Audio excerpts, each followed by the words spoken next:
We have been talking about growing your food truck business from one food truck to several. We've talked about a strong financial foundation. We've talked about cash flow. We've talked about growing the owner into a great leader. Today, we're going to talk about operational growth.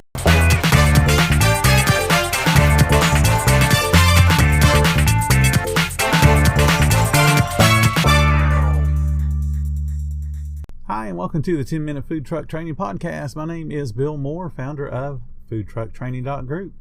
Today, we're talking about operational growth and the qualities of a successful food truck company. The age-old mantra for anybody in the food business, they always tie success to QSC, which stands for Quality, Service, and Cleanliness. But the question is that enough? Quality is simple, right?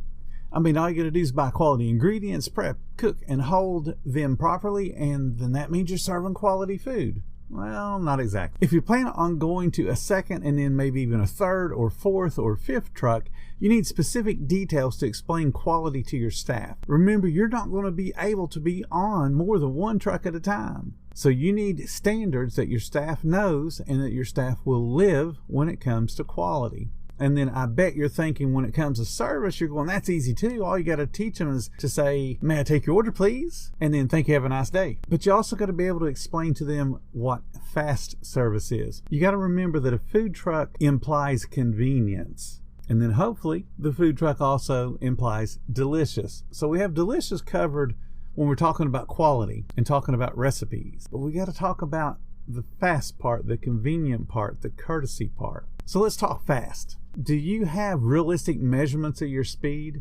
Does your staff know the goals and what those measurements are? So let me give you an example. In a fast food restaurant, they have at their drive-through window what's typically referred to as wheel time. Wheel time is the point where the car pulls up to the speaker and then the timer starts and then the timer ends when they're pulling away after they've picked up their food. The typical fast food restaurant has a goal of 60 seconds for that transaction to happen. And there's a lot of moving parts to make that happen. If it's a modern fast food restaurant, their POS system is tied into a timing system. So as soon as a little bell goes off in their headset, which indicates there's a car at the speaker, the timer starts. And they have 5 seconds to respond to that little bell. So that means that within 5 seconds, they've got to initiate the greeting. Once they've initiated the greeting, and how the timer knows that is they have pushed their talk button on their headset, so the timer now knows that they have responded within the appropriate time frame. And then the timer goes into the second mode, and that second mode is the greeting. How long is it taking them to say, hi, welcome to whatever the restaurant is, would you like to try whatever their special is? And then may I take your order, please? Once they release that talk button that sets off the timer, and as they index things into their cash register, the timer now starts again, timing how long it takes them to input the entire order and then total it. Because what that totaling does is send the information to the kitchen so they can make it, and it also sends it to the expediter station so they can start planning ahead to bag up all the food and get the drinks ready and so forth. And then it also sends it over to the pickup window part where that person can start to get napkins and straws and other things together. So you have a 5-second window where you have to greet them. Then you have the actual greeting time. Then you've got about 25 to 30 seconds to get the order keyed in to the cash register. Then as the car pulls on around, they're going to stop at another window where the person collecting the money is going to recall the order. So that initiates that timing sequence. They've got about 10 seconds to do the cash transaction. You know, hi, your order is $6.50, and that's going to be $6.50 out of 10, or they pull the credit card and scan the credit card, and they direct them to the next window. So now you're about 40 seconds into it. So that's going to leave 20 seconds for the expediter to gather up all the food, get into the bags, get it passed over to the person at the actual pickup window, where they've already assembled the drinks and they should have the napkins and straws and all the condiments laying out to drop in the bag as soon as the expediter moves it over. If everything goes perfectly, 60 seconds should have elapsed and then the car has pulled away. That's how it should work. You need to have something similar set up for your food business. Somebody steps up to your ordering station. How long should it take before they're greeted? And somebody in your crew says, hi, how you doing? I'll be right there to take your order. Or they actually start taking the order. How long should it take them to key in the order? All these things are dependent upon how complicated your menu is and how big it is. But the idea is, if you've been listening to all my other podcasts, that you have a relatively small menu because, again, food trucks are convenient and they cannot be all things to all people. So now you have an example of service, 60 seconds. And that's what you should shoot for. A really, really good cashier should be able to get the order and do all the common courtesy things of thank you, have a nice day, here's your change. Your order will be ready at the next window or wherever you have it set up for them to pick up food. So have that 60-second goal for your cashier. If your menu is small enough and not complicated, they should be able to take one order every 60 seconds. And that's what you should be working towards. Getting the food out of the kitchen could take 3 to 5 minutes. Anything longer than 5 minutes and you're starting to debate people's internal clock. Man, this is taking a long time. Why is my food not ready? Then of course there's cleanliness. Just cleaning up your messes, sweeping the floor, put a little bit of polish, make everything shiny, have sanitizer strip for the health department. Yeah, easy peasy. Except there's more to cleaning than that. And you know that. The quality of the service or the cleanliness is easy to maintain on a day in, day out basis when you're there on the truck. And then if you are shorthanded or you're in the weeds, then it's a little bit more difficult. So can you imagine if you as the owner was not there, being the glue that's holding all those processes and procedures together, what would happen? Well, guess what? You won't be there for at least one truck. And if you're a great leader and a great owner, you won't be there for any truck because you have a business to run and you let your employees do the service, do the cooking, and do the prep. A few weeks ago, I talked about writing a manual for your operations, for your employees, for your marketing, and for your equipment. So you have 4 manuals. 2 of those manuals cover aspects of quality, service, and cleanliness. That would be your operations manual, and that would be your employee procedures. All of these things that you've written down, that you've taken time to put to paper so that you can train your employees, now becomes the basis for you to be able to expand because you have things already written that are tried and true and tested. Because remember, there is more to training an employee than just saying, here's how you flip a burger. They have to know details. They have to know the why to go along with the how. If they don't understand the why, I can guarantee you they will shortcut the how. So I'm going to give you your second wake-up call during our conversations about growing your business. This wake-up call is if you haven't written your procedures and you haven't written your policies, whether you only have you and your wife working or if it's you and 3 other employees that you hired off the street, you need written policies, you need written procedures. You have to understand your policies and procedures are only as good as your ability to follow up, inspect, and then enforce what you've written. So when you train that employee on how to actually flip a burger properly, if you're not there to coach them through and give them the reminders until they can do it out of habit, you're not training. You are giving them a lecture.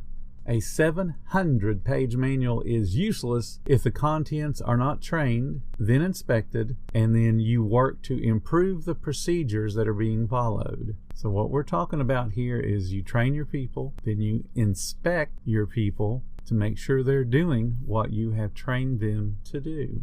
Moving to a second truck changes your job as an owner. You can no longer be the person that's doing all the shopping, all the prep work, all the cooking, and then participating in service. You have to depend on your staff. You have to depend on your staff, and that will be the ones you've trained properly and that show proficiency in your policies and procedures. And you as a business owner have to learn a new skill at this point. We talked about a bunch of things you have to do as far as self-development the last time that we talked. This time I'm adding on one new skill, and that's called delegation. Because remember, we said a good leader focuses on developing their staff, and delegation of responsibilities is one of the ways to develop your staff. All trucks are going to need a leader, and that's going to be a person that's in charge that will enforce the rules, the policies, and procedures.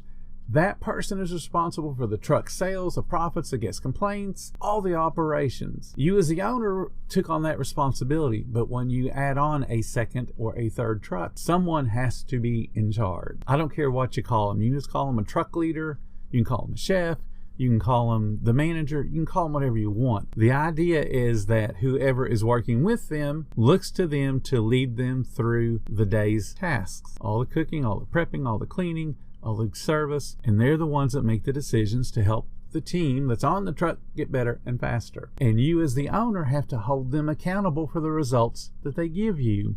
And it should go without me saying this, that the owner cannot and must not damage the authority level of that truck leader, whatever you call them. Meaning that the truck owner allows the leader to discipline their staff up to a certain level, and you never ever want to put down the leader of your truck in front of the staff, because if you put them down, now the staff has lost a tiny bit of respect for you, and they know that they don't have to pay as much attention because you really don't think you have much faith in the truck leader. And you certainly don't want to engage in gossip about the truck leader with the staff. You want to stay professional. Each task you used to do on a single truck, it has to be well defined and well detailed so you can train, and then you as the owner must inspect the production of your staff on truck 1 and truck 2. It is imperative that the flavors on truck 1 match exactly those on truck 2. The service should be identical. The cleanliness standards have to be identical. So you want to include or update your manuals with inspection points, and then list for each important aspect of operations. You want to include a method of timing your speed of service. What are the most important key points? And explain to your truck leader, when you as the owner pop in and check on them, you may pull out a stopwatch and time them on certain aspects of their job. It's up to you to determine what a good speed of service is for your setup. And hopefully it's one that impresses your guests and makes them want to come back several days a week. You want to include the critical points from your health department. You want to include the critical points from your health department inspections. And they usually are denoted in different ways, but basically it'll say a critical point. This one either costs more points or it does more impact to your overall food inspection. And you want to include those when you're inspecting your trucks, because you don't want to be all the way across town when you get that phone call from your truck leader and so they say, hey, health department's here. You should be able to say, not a problem. You need to have that under control. Handle it. And they should be able to handle it because you've trained them and you've inspected them yourself. You know everything should be in good shape. You want to conduct these little mini inspections monthly and then hold the truck leader responsible for the results and the plans to improve upon those results. The bottom line of growing from a second food truck from an operational standpoint is, first, you got to have written material in a manual that explains all the policies and procedures. And then second, you must train those policies and procedures, and you have to train them in detail, and you have to coach people to help them to get better. And then the third thing is you have to inspect and hold your staff accountable for those procedures. I told you, your role as owner changes. But it can be a whole bunch of fun when you got 2 or 3 or 4 or 10 trucks operating, and they're operating well, because remember, it all goes back to truck number 1 and all the time and effort you put into it to write those good policies, to write the good procedures, and then when you moved into the second truck, how to train those people to be awesome and then follow up to make sure they're awesome.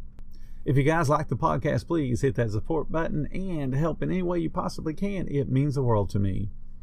If you have not already joined our Facebook group, what are you waiting for? Our group is called Food Truck Training. Thank you guys so much for listening, and I will see you next time.